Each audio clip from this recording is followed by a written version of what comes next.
Yo, what's up guys? Nakaranas ba kayo ng pagbagal ng Meta? Sa lahat ng Meta apps nyo? Facebook, Instagram, WhatsApp, or Threads. Nakaranas tayo lahat ng pagbagal yan. Yan nga, binalita nga na, pinost nga ng GMA News eh. Mabagal ba ang Meta mo? Yun ang tanong.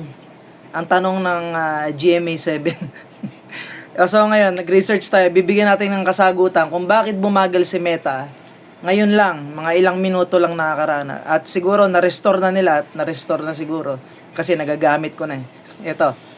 Ang pagbagal o panandali ang pagka-down ng mga serbisyo ng Meta tulad ng Facebook, Messenger at Instagram ay kadalasang sanhi ng server outrage o aberya sa kanilang mga data center. Para malaman kung ito ay system-wide o konektado sa iyong internet, narito ang karaniwang dahilan at solusyon. System outage. Paminsan-minsan ay nagsasagawa ang Meta ng maintenance o nakararanas sila ng technical glitches na nagpapabagal sa loading speed o nagpapasara sa mga apps. Mahinang internet connection, ito rin ang dahilan. Ibig sabihin, sarili nyo yan. Pero ang nangyari kanina ay, ibig sabihin, nag-maintenance glitch ang Meta. Ito lamang ay ang mga solusyon para ma-recover natin o masustain natin ang ating internet connection. Ang mabagal na wifi o mobile data ay madalas nasalarin kung bakit hindi naglo-load ng maayos ang mga larawan at video. Cache o at storage.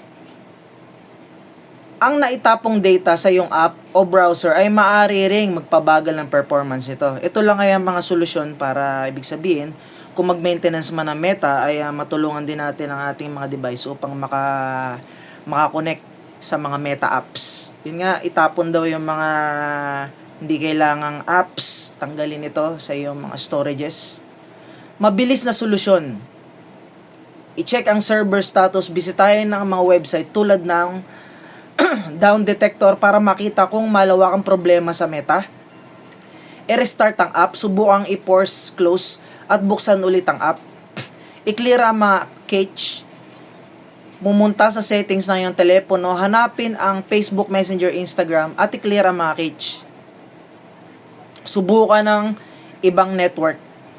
I-switch ang iyong connection mula sa Wi-Fi patungong mobile data o vice versa para makita kung internet mo ang may problema. Pero kanina, worldwide yung nangyari. Medyo hindi mabuksan, hindi mag-load yung mga litrato sa Meta apps tulad ng Facebook, Messenger at Instagram at sa mga WhatsApp.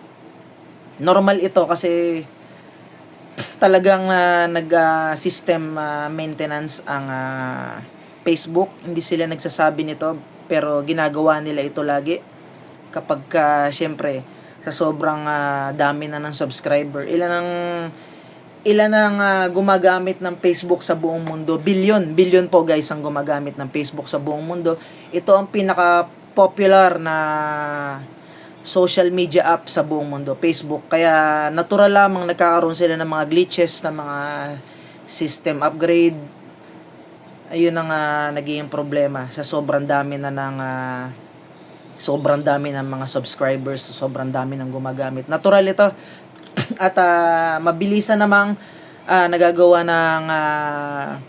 ng solusyon ng Meta ito dahil napaghandaan naman nila ito at kayang-kaya ito ng kanilang mga tauhan, ng mga engineers nila, ng mga professional nila na mga software nila sa mga computer engineers nila. Kayang-kaya ito, awa ng Diyos. At yun nga, medyo kinabahan ng karamihan. At yun nga, sana nakatulong yung konting research natin, yung konting dagdag kaalaman para sa atin na huwag tayo magpapanik kung magkaroon man ng ganito sa Meta.